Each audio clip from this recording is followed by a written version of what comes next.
اور چچا جان تیاری کیسی چل رہی ہے؟ میں نے جگن چچا سے پوچھا جو میرے ساتھ والی دوسری چارپائی پر بیٹھے ہوئے تھے۔ کیا سارا سامان اکٹھا ہو گیا ہے یا اب بھی کچھ کم ہے؟ ہم کل ہی شہر سے اہم چیزیں لے آئے تھے، جگن نے کہا۔ اب صرف راشن بچا ہے، اس لیے ہم نے اس کا بھی انتظام کر لیا ہے۔ مجموعی طور پر سب کچھ ہو گیا بیٹا، پھر بھی اگر آپ کو کسی چیز کی ضرورت ہو تو بلا جھجک مجھے کال کریں۔ میں نے اپنی جیب سے کچھ پیسے نکال کر جگن کو پیش کیے اور کہا یہ کچھ پیسے ہیں، رکھ لو، کل کے اخراجات میں کام آئیں گے۔ پیسے دیکھ کر جگن میری طرف دیکھنے لگا۔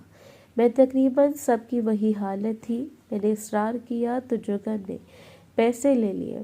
کچھ دیر بیٹھنے کے بعد میں نے کل تصویر سے متعلق کچھ باتیں کی۔ اس کے بعد میں گوری کاکی کے گھر سے نکل کر اس جگہ چلا گیا جہاں میرا نیا گھر بن رہا تھا۔ میں نے اپنی موٹر سائیکل درخت کے سائے میں کھڑی کی اور کارکنوں کے پاس آیا۔ مجھے دیکھتے ہی سب نے بڑے احترام سے میرا استقبال کیا۔ بہت سے مزدور اور مستری تھے، اس لیے مکان کی تعمیر کا کام بہت تیزی سے جاری تھا۔ کچھ مزدور ارد گرد کی صفائی میں مصروف تھے تاکہ گھر کے ارد گرد کی زمین صاف رہے۔ گھر سے کچھ ہی فاصلے پر کنواں کھودنے کا کام جاری تھا۔ میں نے قریب جا کر دیکھا تو معلوم ہوا کہ کنواں بہت گہرا ہو چکا ہے اور اس میں پانی بہت زیادہ ہے، جس کی وجہ سے کنواں مزید اندر کھودنے میں دشواری ہو رہی ہے۔ کنویں میں اتنا پانی تھا کہ اسے خالی کرنا کسی کے بس میں نہ تھا۔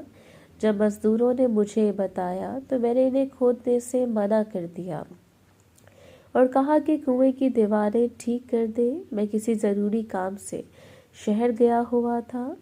دراصل میں چپکے سے کوئی کام کرنا چاہتا تھا۔ خیر کچھ دیر رک کر میں گاؤں کی طرف چلنے ہی والا تھا کہ رشید کو موٹر سائیکل پر اپنے سامنے آتے دیکھا۔ اس نے مجھے دیکھ کر سلام کیا۔ میں نے اس کا حال پوچھا اور بائک چلائی اور حویلی کی طرف چل دیا۔ ابھی شام نہیں ہوئی تھی۔ راستے میں آیا تو یاد آیا کہ گزشتہ روز اسی راستے میں کسی نے رسی سے مجھے سڑک پر گرانے کی کوشش کی تھی۔ یہ بات یاد آتے ہی میں بہت چکنا ہو گیا۔ اگرچہ میرے ساتھ دوبارہ ایسا کچھ نہیں ہوا اور میں بہت آرام سے گاؤں میں داخل ہوا۔ منشی جی کے گھر کے سامنے آیا تو مجھے کرن کا خیال آیا۔ کرن کے بارے میں سوچتے ہی میرے دل میں اس کے لیے غصہ اور نفرت بھرنے لگی۔ میں اسے اس کے کیے کی سزا دینا چاہتا تھا، لیکن میرے پاس ابھی اس کے لیے وقت نہیں تھا۔ ویسے بھی ان دنوں میں ایسی پریشانیوں میں پھنس گیا تھا کہ میں کسی نئے مسئلے کو گلے لگانا نہیں چاہتا تھا۔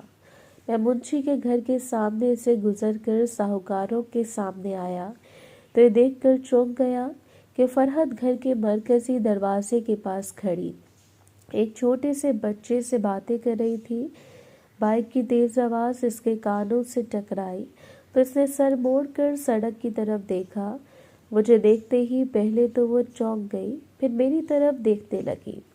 میں نے موٹر سائیکل کی رفتار پوری طرح کم کر دی اور اپنے چہرے پر مسکراہٹ لیے اس کی طرف دیکھا۔ اس کے چہرے پر بھی مسکراہٹ نمودار ہوئی، لیکن اگلے ہی لمحے وہ چونک گئی جب میں نے اچانک اس کی طرف آنکھ ماری۔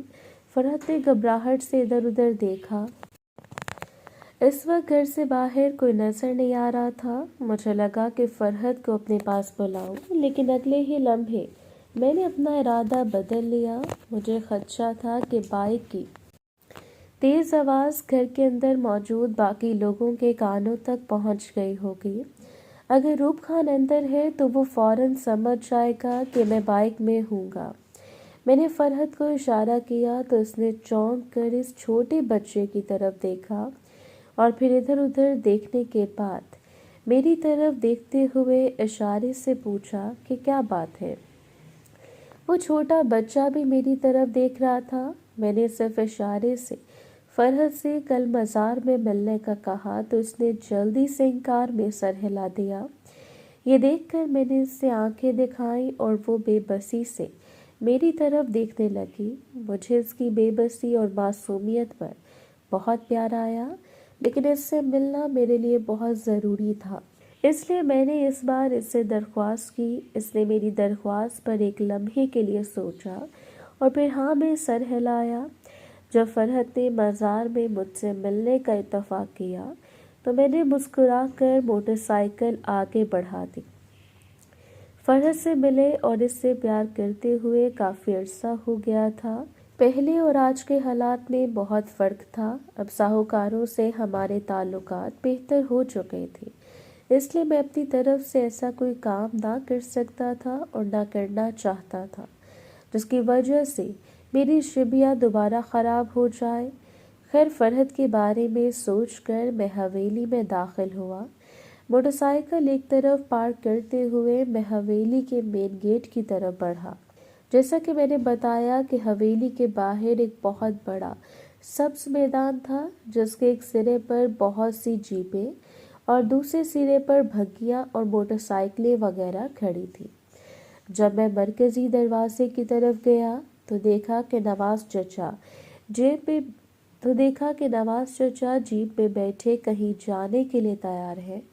وہ میری طرف دیکھ کر ہلکے سے مسکرائے اور پھر جیپ کو ہاتھی دروازے کی طرف دھکیل دیا۔ میں حویلی کے اندر آیا تو میرے ذہن میں بڑے بھائی کا خیال آیا۔ میں ایک بار پھر سوچنے لگا کہ کیا بات ہے، کیا اس نے مجھ سے اتنے غصے میں بات کی تھی جب بیساکھی کے دن وہ مجھ سے اتنی محبت اور اتنی شفقت سے بات کر رہا تھا۔ بیساکھی کے دن اس کا رویہ ویسا ہی تھا جیسے کہ دو بھائیوں میں ہونا چاہیے تھا، لیکن گزشتہ روز ان کا رویہ میری توقع سے زیادہ حیران کن تھا۔ بڑے بھائی کے اس رویے کی اصل وجہ جاننے کے لیے اپنی بھابھی سے ملنا ضروری تھا۔ میں اندر آیا تو سب سے پہلے کلثوم سے ملا۔ میں نے اس سے بھابھی کے بارے میں پوچھا تو اس نے بتایا کہ وہ اپنے کمرے میں ہے۔ جب میں نے کلثوم سے بڑے بھائی کے بارے میں پوچھا تو اس نے بتایا کہ وہ کامران اور عمران کے ساتھ جیپ میں کہیں گئے تھے۔ کلثوم کی بات سن کر میں نے سوچا کہ یہ بھابھی سے ملنے اور بات کرنے کا بہترین موقع ہے۔ یہ سوچ کر میں نے کلثوم کو اپنے کمرے میں اچھی گرم چائے لانے کو کہا۔ میں صحن سے ہوتے ہوئے دوسرے سرے پر پہنچا تو میری نظر خالہ جھلمل پر پڑی۔ وہ ایک ملازمہ سے بات کر رہی تھی۔ ملازمہ کی عمر 30 کے لگ بھگ تھی۔ وہ قدرے سانولی تھی لیکن حسن بہت پرکشش نظر آ رہا تھا۔ میں تھوڑا قریب آیا تو غیر ارادی طور پر میری نظریں اس کے نیچے آ گئی اور پھر پیروں پر ٹھہر گئی۔ اس نے پاؤں میں چاندی کی چھوٹی سی پازیں پہن رکھی تھی، لیکن وہ پازیں ویسی تھی کہ چلتے وقت آواز آتی تھی۔ اچانک میرے ذہن میں خیال آیا کہ کیا یہ وہی ہے جو کل رات سیڑھیاں اترتے ہوئے اوپر سے نیچے آئی تھی اور جس کے پیچھے میں بھی دوڑتا ہوا آیا تھا۔ جب میں اپنی خالہ کے پاس پہنچا تو اس نے مسکرا کر میری طرف دیکھا۔ ملازمہ نے مجھے دیکھا تو گھبراہٹ میں جلدی سے آنکھیں نیچے کر لی۔ اس کی گھبراہٹ سے آنکھیں اس طرح نیچے کرنے نے میرے ذہن میں مزید شک پیدا کیا۔ میں جانتا تھا کہ حویلی کی نوکرانیاں مجھ سے بہت ڈرتی ہیں، لیکن اس طرح بلا وجہ نہیں۔ اس ملازمہ کا کمرے کی طرف چلا گیا۔ اس ملازمہ کا چہرہ دیکھ کر میں سیڑھیاں چڑھ کر اپنے کمرے کی طرف چلا گیا۔ حویلی میں بہت سی ملازمہ تھی جن کے نام تک میں نہیں جانتا تھا۔ جب سے میرے والد نے لونڈیوں کو میرے کمرے میں آنے سے سختی سے منع کیا تھا، تب سے میرا بھی ان سے کوئی تعلق نہیں تھا، ورنہ میں حویلی کی کسی نہ کسی ملازمہ کی خدمت کر لیا کرتا تھا۔ محترم ناظرین اور سامعین، اس کہانی کا باقی حصہ اگلی آنے والی ویڈیوز میں پیش کیا جائے گا۔ اگر آپ کو یہ ویڈیو اچھی لگی تو ویڈیو کو لائک اور ہمارے چینل کو سبسکرائب ضرور کریں۔ شکریہ۔